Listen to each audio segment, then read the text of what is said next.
Hi all, this is Abhay from Propwise. 2024-ൽ CUET PG, IIT JAM, TISNET മുതലായ PG entrance exam target ചെയ്ത് prepare ചെയ്യാൻ ആഗ്രഹിക്കുന്ന ആളുകൾക്കായി Propwise സംഘടിപ്പിക്കുന്ന free online workshop. കൂടുതൽ വിവരങ്ങൾക്കായി താഴെ കൊടുത്തിരിക്കുന്ന ഡിസ്ക്രിപ്ഷൻ ചെക്ക് ചെയ്യുക. ഡിസ്ക്രിപ്ഷനിൽ കൊടുത്തിരിക്കുന്ന ഫോം ഫില്ല് ചെയ്ത് എത്രയും പെട്ടെന്ന് രജിസ്റ്റർ ചെയ്യുക.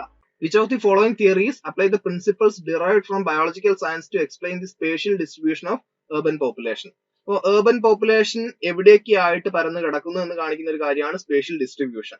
അപ്പോൾ ഇതിന് ബയോളജിക്കൽ സയൻസിലേക്ക് വരുമ്പോൾ ഒരു ടേമുമായിട്ട് വളരെ ബന്ധമുണ്ട്. ഈ കാണിക്കുന്ന കാര്യത്തിന് അല്ലെങ്കിൽ ഈ ഒരു പ്രിൻസിപ്പിളിന് ബയോളജിക്കൽ ടേമുമായിട്ട് വളരെ റിലേറ്റ് ചെയ്തിട്ടുള്ള ഒരു കാര്യമാണ്. ഏതാണെന്നുള്ളതാണ് ചോദ്യം. ഇക്കോളജിക്കൽ കോംപ്ലക്സ് ആണോ, ബയോളജിക്കൽ ഡിറ്റർമിനിസം ആണോ? ബയോളജിക്കൽ ഡിറ്റർമിൻസ് ഒക്കെ ഈ ഒരു കേസിൽ പറയുന്നത് തന്നെ എനിക്ക് തോന്നുന്നു എല്ലാവർക്കും മനസ്സിലാവും. ആസ് ഇൻ കംപ്ലീറ്റ്ലി അൺറിലേറ്റഡ് ആണെന്ന് പറയാം. അർബനിസം, അർബൻ ഇക്കോളജി, ഏതാണ് റൈറ്റ് ആൻസർ? ഒരു പ്രദേശത്ത് ജീവിക്കുന്ന ആൾക്കാർ അവരൊക്കെ തമ്മിലുള്ള ജീവജാലങ്ങളാണ് കേട്ടോ, ആൾക്കാരൊന്നുമില്ല, ലിവിങ് ബീങ്സ്. ഈ ലിവിങ് ബീങ്സും അവരുടെ സറൗണ്ടിങ്സും തമ്മിലുള്ള ബന്ധം കണക്കാക്കുന്ന ഒരു ശാസ്ത്രമേഖലയുണ്ട്. വളരെ ഈസിയാണ് കണ്ടെത്താൻ. അത് തന്നെ ഒരു അർബൻ സൊസൈറ്റിയിലേക്ക് ഇടുന്നു. മറ്റേതൊരു പ്രദേശം, ഒരു സറൗണ്ടിങ് എല്ലാം പറയുമ്പോൾ ഇതൊരു അർബൻ ഏരിയയിൽ ഉണ്ടാവുന്ന ജീവജാലങ്ങൾ തമ്മിലുള്ള ബന്ധത്തെ കാണിക്കുന്ന ഒരു പ്രിൻസിപ്പിൾ എന്ന് പറയുന്നത് മറ്റൊന്നുമല്ല, അർബൻ ഇക്കോളജിയാണ്. ഓപ്ഷൻ ഡി ആണ് റൈറ്റ് ആൻസർ. അത് എൻവയോൺമെന്റൽ സോഷ്യോളജി റിലേറ്റഡ് ആയിട്ടുള്ള ഒന്നായിട്ട് ഇതിനെ പറയാം. In which of the following techniques of social research, sampling begins from core known elements and is then increased by adding new elements given by members of the original sample?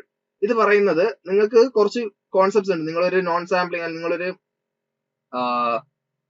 Research നടത്താൻ പോവാണ്. Okay, ആ research നടത്താൻ പോകുന്ന സമയത്ത് നിങ്ങൾക്ക് ഒരു population വേണം, ഒരു സാമ്പിൾ ഗ്രൂപ്പ് വേണം. അപ്പൊ അതിനകത്ത് നിങ്ങൾക്ക് കുറച്ച് അറിയാവുന്ന കാര്യങ്ങളുണ്ട് ആൻഡ് നിങ്ങളുടെ കയ്യിൽ ഒന്നോ രണ്ടോ ആൾക്കാരുണ്ടെന്ന് കരുതുക. ഓക്കെ, ഈ ഒന്നോ രണ്ടോ ആൾക്കാരിൽ നിന്ന് തന്നെ ഇപ്പൊ നിങ്ങൾക്ക് ഒരു സർവേ നടത്തേണ്ടത് ഒരു റെയർ ഡിസീസിനെ പറ്റിയാണ്.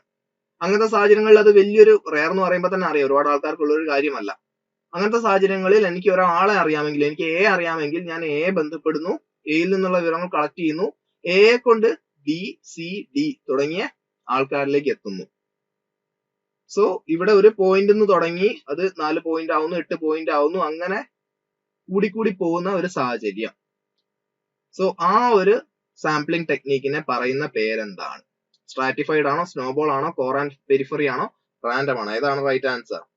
ഇതൊരു നോൺ പ്രോബബിലിറ്റി സാമ്പിളിംഗ് ആണ്. ന്യൂ യൂണിറ്റ്സിൽ നിന്ന് ന്യൂ യൂണിറ്റ്സ് എടുക്കുന്നത് നമ്മുടെ മറ്റ് യൂണിറ്റ്സ്, അതായത് യൂണിറ്റ് എന്ന് വെച്ച് കഴിഞ്ഞാൽ നമ്മൾ സർവേ ചെയ്യുന്ന വ്യക്തിയാണ് ഉദ്ദേശിക്കുന്നത്. ന്യൂ യൂണിറ്റിനെ എങ്ങനെ കണ്ടെത്തുന്ന, അങ്ങനെ ഇപ്പൊ ഞാനൊരു ഇമേജ് വരച്ചാൽ കുറച്ചുകൂടെ എളുപ്പമായിരിക്കും. ഇങ്ങനെ ഒരു സ്നോബോൾ ഉരുളുന്ന പോലെ. സ്നോബോളിന്റെ പ്രത്യേകത എന്താണ്?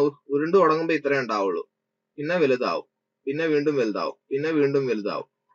സോ ഇവിടെ റൈറ്റ് ആൻസർ സ്നോബോൾ അല്ലെ സ്നോബോളിംഗ് ടെക്നീക്ക് ആണ്. റൈറ്റ്. അടുത്ത ക്വസ്റ്റിലേക്ക് പോവാം. Which of the following processes talks about the principles of Disney theme parks that are coming to dominate more and more sectors of American society as well as the rest of the world? ഇത് ഒരുപാട് ഇങ്ങനത്തെ concepts നിങ്ങൾക്ക് കാണാൻ പറ്റും. ഈ പറഞ്ഞിരിക്കുന്ന മക്ഡൊണാൾഡൈസേഷൻ ഉണ്ട്, food ചെയിനിന്റെ മാതൃക കാണിക്കുന്ന കാര്യങ്ങൾ. അത് മക്ഡിയാണ് ആദ്യമായിട്ട് തുടങ്ങുന്നത്. അവിടെ നിന്നാണ് പിന്നെ ഗ്ലോബലൈസേഷന്റെ ഭാഗമായിട്ട് ലോകത്തിന്റെ ഒരുവിധ എല്ലാ ഏരിയാസിലും ഒന്നെങ്കിൽ മക്ഡി തന്നെ തുടങ്ങി, അല്ലെങ്കിൽ മക്ഡി പോലുള്ള സ്ഥാപനങ്ങൾ, ഫുഡ് ചെയിൻസ് നമുക്ക് കാണാൻ സാധിക്കുന്നത് അതുകൊണ്ടാണ്. സിമിലർലി ഡിസ്നിയൈസേഷൻ, മോഡേണൈസേഷൻ, ഗ്ലോബലൈസേഷൻ എന്നുള്ള വേറെയും കോൺസെപ്റ്റ്സ് ഇവിടെ തന്നിട്ടുണ്ട്. അപ്പൊ ഇവിടെ ഡിസ്നി തീം പാർക്സ്, ഈ തീം പാർക്ക് എന്നുള്ള കോൺസെപ്റ്റ് കൊണ്ടുവരുന്ന ഡിസ്നിയാണ്. അത് ഈ അമേരിക്കൻ സൊസൈറ്റിയിലേക്ക്, അല്ലെ അമേരിക്കൻ സൊസൈറ്റിയിലെ വ്യത്യസ്ത സെക്ടേഴ്സ് ഡോമിനേറ്റ് ചെയ്യാൻ തുടങ്ങി എന്ന് പറയുന്ന, അല്ലെ ആ ഒരു പ്രോസസ്സിനെ പറയുന്ന പേരെന്താണ്? സ്വാഭാവികമായിട്ടും ആൻസർ ഇതിനോട് നിങ്ങൾക്ക് ലഭിച്ചിട്ടുണ്ടാവും. ഡിസ്നിയൈസേഷൻ എന്നുള്ളതാണ് റൈറ്റ് ആൻസർ. അപ്പൊ ഒരു അലൻ റൈമൻ എന്നുള്ള ഓഥറിന്റെ വർക്ക് ആണ് ഡിസ്നിയൈസേഷൻ. അതൊരു ബുക്ക് തന്നെ ഉണ്ട് അതിനെപ്പറ്റി പറയുന്നത്. അടുത്ത ക്വസ്റ്റിലേക്ക് പോവാം. Which of the following can be associated with the understanding of health, well-being, diseases, etc. in sociology?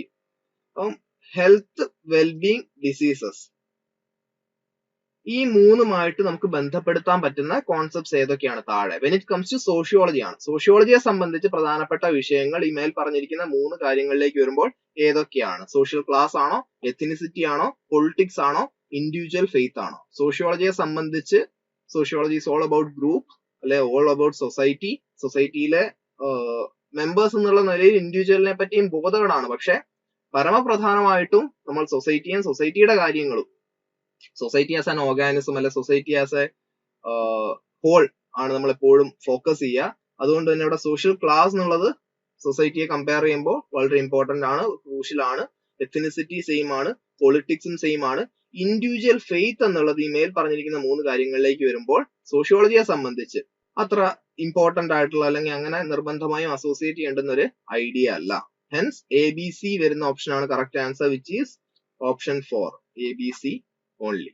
Which of the following protocol was signed in 1997 that aims to reduce greenhouse gas emissions by 5.2% of the 1990 level in each country by 2008 to 2012 എന്നാണ് പറയുന്നത്. അപ്പൊ 1997 green house gases കുറയ്ക്കുന്നതിനായിട്ട് 1992 വന്നിട്ടുള്ള guide lines, climate ചേഞ്ചുമായി ബന്ധപ്പെട്ട guide lines advance ചെയ്യുക അല്ലെ extend ചെയ്യുക എന്ന രീതിയിൽ ഒപ്പുവെച്ചിട്ടുള്ള ഈ ഉടമ്പടി അല്ലെ ഈ പ്രോട്ടോകോൾ ഏതാണ്?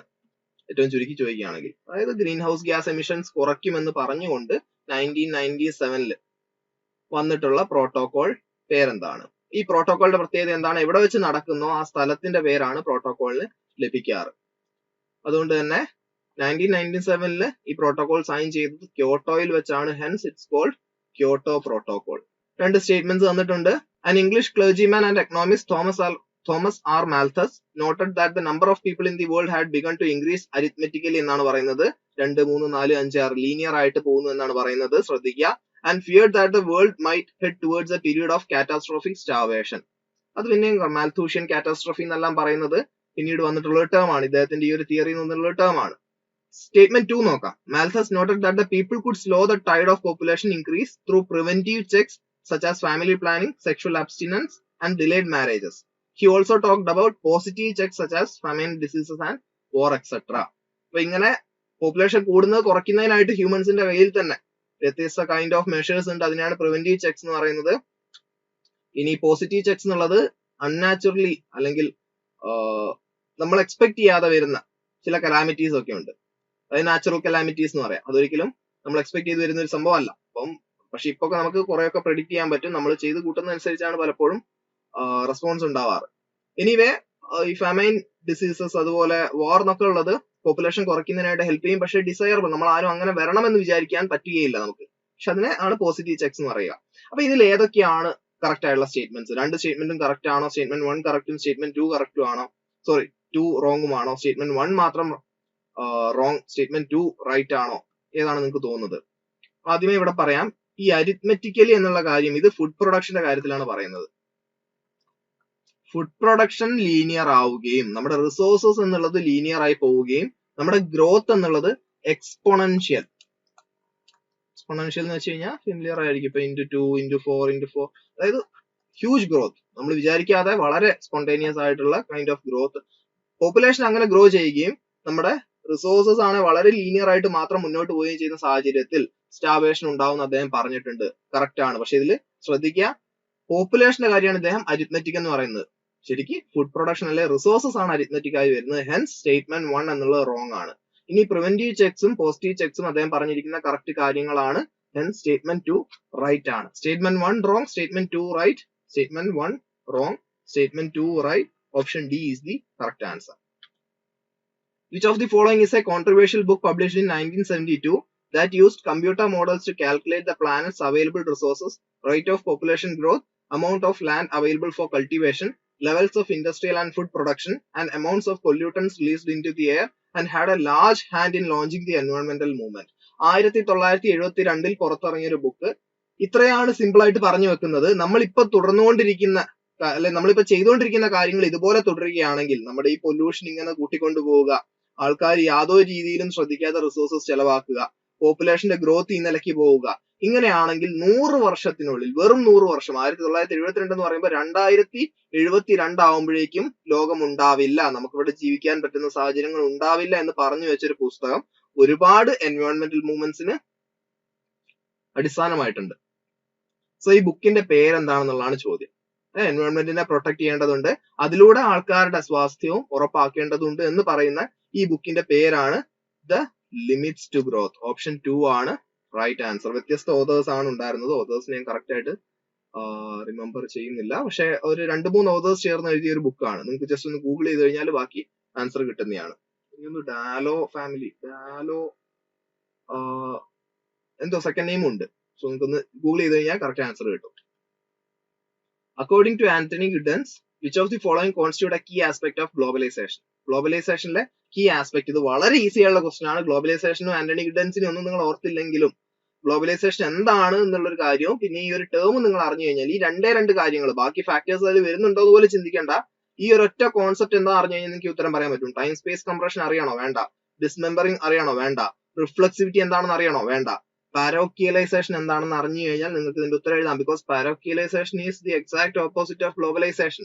ഒരു വില്ലേജിൽ തന്നെ കടന്ന ഒരു കാര്യം കാണിക്കുന്നത്, അല്ലെ ഒരു വില്ലേജിലേക്ക് ഒരു സംഭവം ഒതുങ്ങുക, അല്ലെ അത്രയും ചെറിയ സ്പേസിലേക്ക് ഒതുങ്ങുക എന്നുള്ളതാണ് പാരോക്കിയലൈസേഷൻ. അതിന്റെ നേരെ ഓപ്പോസിറ്റ് ആണ് ഗ്ലോബലൈസേഷന്റെ വലിയൊരു ഫാക്ടർ, വിച്ച് ഈസ് യൂണിവേഴ്സലൈസേഷൻ. നമ്മുടെ ഗ്രാമത്തിൽ മാത്രമുള്ള ഒരു കാര്യം. ഇപ്പൊ കഥകളി, അല്ലെങ്കിൽ കഥകളിയൊക്കെ പോട്ടെ, നമുക്ക് സദ്യ പലയിടത്തും ഉണ്ടാവാം. പക്ഷെ നമ്മുടെ ഈ പറഞ്ഞ വാഴയില വിരിച്ചിട്ടൊക്കെയുള്ള രീതിയിലുള്ള ഒരു സദ്യ അമേരിക്കയിൽ ഒരു ഹോട്ടലിൽ കിട്ടുകയാണെന്നുണ്ടെങ്കിൽ അത് തീർച്ചയായും ഗ്ലോബലൈസേഷന്റെ ഭാഗമായിട്ടാണ്. അല്ലെങ്കിൽ നമുക്ക് ഇവിടെ വന്ന് കഴിക്കണം, അല്ലെ ഇവിടെ മാത്രമേ കാണാൻ പറ്റുന്നുണ്ടെങ്കിൽ അത് വേറെ തന്നെ. അതിനെ അല്ലെങ്കിൽ ആ ഒരു സ്പേസിലേക്ക് ഒതുങ്ങി നിൽക്കുകയാണെങ്കിൽ അതിനെ, അല്ലെ ആ സ്പേസിൽ മാത്രമായിട്ട് ഇപ്പൊ അവിടെ ഉണ്ടായി എന്നിട്ട് അവിടെ മാത്രം എക്സിസ്റ്റ് ചെയ്യുന്നതാണെങ്കിൽ അതിനെ പാരോക്കിയലൈസേഷന്റെ ഭാഗമായിട്ട് പറയാം. അവിടെ നിന്ന് എല്ലാ നാടും അതുപോലെ കടലും ഒക്കെ കടന്ന് ഒരുപാട് ഏരിയാസിലേക്ക് എത്തുന്ന ഒരു സാഹചര്യത്തെ, അല്ലെങ്കിൽ അങ്ങനെ പോപ്പുലർ ആവുന്ന ഒരു സാഹചര്യമാണ് universalisation conceptually. So universalization is closely associated with globalization. Globalization നേരെ ഓപ്പോസിറ്റ് ആയിട്ട് പറയാൻ പറ്റുന്ന ഒരു കാര്യമാണ് പാരോക്കിയലൈസേഷൻ. Therefore ഓപ്ഷൻ ഡി വരാത്ത ഉത്തരം. ഓക്കെ, ബിക്കോസ് എല്ലാത്തിലും ഡി ഒരു ഫാക്ടർ ആണ്. ഇവിടെ നോക്കുക, ഡി വരുന്നുണ്ട്. സോ ബാക്കിയുള്ള കോൺസെപ്റ്റ്സ് ഞാൻ പറഞ്ഞല്ലോ. എന്താ നിങ്ങൾക്ക് കൃത്യമായിട്ട് അറിയില്ല എന്നുണ്ടെങ്കിൽ പഠിച്ചു പോകണം. പഠിച്ചാൽ മാത്രമേ ഉത്തരം എഴുതാൻ പറ്റുള്ളൂ. അടുത്തോട്ട് ഈ ചോദ്യം തന്നെ വരുന്നുള്ളത് നമുക്ക് പറയാൻ പറ്റില്ല. പക്ഷെ ഇങ്ങനത്തെ ക്വസ്റ്റ്യൻസ് നിങ്ങൾക്ക് അറിയാൻ പറ്റും. ഇപ്പൊ നിങ്ങൾക്ക് അറിയാവുന്ന ഒരു കോൺസെപ്റ്റ് കൊണ്ട് മാത്രം ഈ പറഞ്ഞിരിക്കുന്ന 5 പ്രധാന പോയിന്റ്സ് ഉണ്ട്. അതിൽ ഗ്ലോബലൈസേഷൻ എന്താണെന്ന് അറിയണം. അത് എല്ലാവർക്കും തന്നെ അറിയുന്നതാണ് ഞാൻ എക്സ്പെക്ട് ചെയ്യുന്നത്. ആന്റണി ഗിഡൻസ് ആണ് എഴുതിയത് അല്ലയോ എന്നുള്ള അറിയണ്ട. ടൈം സ്പേസ് കംപ്രഷൻ അറിയണ്ട. ഡിസ്മെമ്പറിംഗ് അറിയണ്ട. റിഫ്ലെക്സിവിറ്റി അറിയണ്ട. ഗ്ലോബലൈസേഷൻ എന്താണെന്നും പാരോക്കിയലൈസേഷൻ എന്താണെന്നും ഓപ്ഷൻസ് നോക്കി കഴിഞ്ഞാൽ ഉത്തരം കിട്ടുന്ന കൈൻഡ് ഓഫ് ക്വസ്റ്റ്യൻസും നിങ്ങൾക്ക് എക്സ്പെക്ട് ചെയ്യാം. 4 മാർക്കാണ്. ഒരിക്കലും ഇങ്ങനത്തെ ചോദ്യങ്ങൾ കുറച്ച് സമയം നിങ്ങൾ കുറച്ചൊന്ന് തല പ്രയോഗിക്കേണ്ടി വരുന്നുള്ളതേ ഉള്ളൂ. ഉത്തരം എഴുതാൻ പോലും ഒരുപാട് സമയം നിങ്ങൾക്ക് വേണ്ടി വരില്ല. CBT ആണ്. സോ ചിന്തിക്കുക, ഇതുപോലത്തെ ഈസി ആയിട്ടുള്ള ക്വസ്റ്റ്യൻസ് കണ്ടെത്തി ഉത്തരം എന്തായാലും എഴുതുക. ഓപ്ഷൻ എ ആണ് right answer. Which among the following is the process of attempting to change one's rank by giving up attributes that define a caste as low and adopting attributes that are indicative of higher status? നമ്മളുടേതായിട്ടുള്ള, ഇപ്പം cast എന്ന് പറയുമ്പോൾ ഇന്ത്യയിൽ ഒരു വളരെ വലിയ reality ആണ്. Cast ഇല്ല എന്നൊക്കെ പറയുന്നവരുണ്ടെങ്കിൽ അവരോടൊക്കെ സമ്മതിക്കാൻ പോവാത്തതാണ് നല്ലത്. അവർ ആ ഒരു കിണറിൽ നിന്ന് പുറത്തേക്ക് ഇറങ്ങാത്തതുകൊണ്ടാണ്. കാസ്റ്റ് ഒക്കെ എല്ലായിടത്തും വളരെ വലിയ രീതിയിൽ ഇപ്പോഴും ഓപ്പറേഷനിലാണ്. പണ്ടത്തെ അത്ര ക്രൂരതകൾ ഈ പറഞ്ഞ സോക്കോൾഡ് അപ്പർ കാസ്റ്റിന് സോക്കോൾഡ് ലോവർ കാസ്റ്റിന് എടുത്ത് കാണിക്കാൻ പറ്റുന്നില്ല എന്നുള്ള ഒരു സാഹചര്യമാണ് നിലവിലുള്ളത്. സോ അതിന്റെ തന്നെ പല കണക്കുകളൊക്കെ എടുത്ത് നോക്കിയാൽ മതി. ഞാൻ അധികം പറയുന്നില്ല. നിങ്ങൾക്ക് ഗൂഗിൾ ചെയ്ത് കഴിഞ്ഞാൽ തന്നെ അതിൽ വളരെ റിലയബിൾ ഉള്ള, ഗൂഗിളിലെല്ലാം തന്നെ വിശ്വസിച്ചാണ് ഞാൻ ഒരിക്കലും പറയില്ല, പക്ഷെ റിലയബിൾ ആയിട്ടുള്ള റിസർച്ച് ഡാറ്റയും സ്റ്റഡീസും ഒക്കെ നിങ്ങൾക്ക് കാണാൻ പറ്റും. എനിവേ, ഇവിടെ പറയുന്നത് ഇങ്ങനെയുള്ള എപ്പോഴും അപ്പർ കാസ്റ്റിനാണ് സോക്കോൾഡ് അപ്പർ കാസ്റ്റിനാണ് ആനുകൂല്യങ്ങൾ ഉള്ളത്. ആ ഒരു സാഹചര്യത്തിൽ കാസ്റ്റിൽ നിന്ന് പുറത്തു വരിക എന്നതിലുപരി കാസ്റ്റ് അവിടെ നിർത്തിക്കൊണ്ട് തന്നെ ലോവർ കാസ്റ്റിന്റെ പല രീതിയിലുള്ള അവരുടെ ആ ഒരു കൾച്ചർ, അതുപോലെ അവരുടെ പലവിധ റിച്വൽസ്, ഈ പരിപാടികളും ഈ പറഞ്ഞ എല്ലാം തന്നെ മാറ്റി വെക്കുക. എന്നിട്ട് അപ്പർ കാസ്റ്റ് എന്തൊക്കെ ചെയ്യുന്നു? ഫോർ എക്സാമ്പിൾ, ഇപ്പം ഈ പറഞ്ഞ ചാതുർവർണ്ണ സിസ്റ്റം പ്രകാരം ബ്രാഹ്മൺസ് ആണ് സോക്കോൾഡ് അപ്പർ കാസ്റ്റ്. അങ്ങനത്തെ സാഹചര്യത്തിൽ പൂണൂലിട്ട് നടക്കുക അതൊരു പ്രവണതയാണ്. സോ പൂണൂലിടുന്നതിലൂടെ പിന്നെ അവർ മാത്രം ചെയ്യുന്ന ചില കർമ്മങ്ങളിലൂടെ അല്ലെ ക്രിയകളിലൂടെ ചില പൂജകളിലൂടെ അതൊക്കെ കണ്ടക്ട് ചെയ്യുന്നിട്ട് സ്വയം അങ്ങനെ കാസ്റ്റിൽ ഒരു ഹയറാർക്കി കണ്ടെത്താൻ ശ്രമിക്കുന്ന സാഹചര്യമാണ് ഈ പറഞ്ഞിരിക്കുന്ന സംഭവം. സോഷ്യൽ മൊബിലിറ്റി ആണോ, ഒക്യുപ്പേഷണൽ മൊബിലിറ്റി ആണോ, സാൻസ്ക്രിറ്റൈസേഷൻ ആണോ, മോഡേണൈസേഷൻ ആണോ എന്നുള്ളത് നിങ്ങൾക്ക് തീരുമാനിക്കാം. നിങ്ങൾക്ക് വളരെ ഒബ്വിയസ് ആയിട്ട് അറിയാം. ഈ ഒരു കോൺസെപ്റ്റ് അറിയില്ലെങ്കിൽ സോഷ്യോളജി പരീക്ഷയ്ക്ക് പോവാതിരിക്കുന്നതാണ് ബെറ്റർ. ഇത് എന്തായാലും ഷുവർ ക്വസ്റ്റ്യൻ ആണ്. ഞാൻ 100% എഴുതി തരാം. ഇന്ത്യ കണ്ട ഏറ്റവും മികച്ച സോഷ്യോളജിസ്റ്റുകളിൽ ആൾ, മേ ബി ദ ബെസ്റ്റ് എന്ന് വേണേൽ പറയാം, MN ശ്രീനിവാസ്. അപ്പൊ അദ്ദേഹത്തിന്റെ വളരെ വലിയൊരു കോൺട്രിബ്യൂഷൻ ആണ്. ബിക്കോസ് ഇന്ത്യയിൽ മാത്രമേ ഇത് വർക്ക് ആവുകയുള്ളൂ. ബാക്കിയുള്ളിടത്തൊന്നും കാസ്റ്റ് എന്ന് പറഞ്ഞൊരു കാര്യം അങ്ങനെ അത്രയും എവിഡന്റ് ആയിട്ട് നമുക്ക് കാണാൻ പറ്റില്ല. അപ്പൊ ഇന്ത്യയിലെ സംബന്ധിച്ച്, അല്ലെങ്കിൽ ഇന്ത്യൻ സൊസൈറ്റിയെ സംബന്ധിച്ച് സാൻസ്ക്രിതൈസേഷൻ എന്ന വാക്ക് അറിയാതിരിക്കുക, എന്ന കോൺസെപ്റ്റ് അറിയാതിരിക്കുക എന്നുള്ള ഒരു സോഷ്യോളജിസ്റ്റിനെ സംബന്ധിച്ച് പഠിച്ചു വരുമ്പോൾ നമുക്ക് ചിലപ്പോൾ അറിയില്ലായിരിക്കാം സ്വാഭാവികമായിട്ടും. പക്ഷെ പ്ലസ് ടുവിൽ തന്നെ ഈ ഒരു വാക്കും ഈ ഒരു കാര്യങ്ങൾ നമ്മൾ പഠിക്കുന്നുണ്ട്. ഇനി പ്ലസ് ടുവിൽ ഒന്നും തന്നെ പഠിക്കാതെ വരുന്നവരാണെങ്കിൽ MN ശ്രീനിവാസനെ ശരിക്കും വായിച്ചുകൊള്ളുക. ഒരു 8 മാർക്ക് ടു ഒരു 12 മാർക്ക്, ഒരു 3 ചോദ്യത്തിനടുത്ത് ഇദ്ദേഹത്തിലൂടെ നിങ്ങൾക്ക് കിട്ടാനുള്ള സാധ്യതയുണ്ട്. സോ ഇവിടെ റൈറ്റ് ആൻസർ എന്ന് പറയുന്നത് സാൻസ്ക്രിതൈസേഷൻ ആണ്.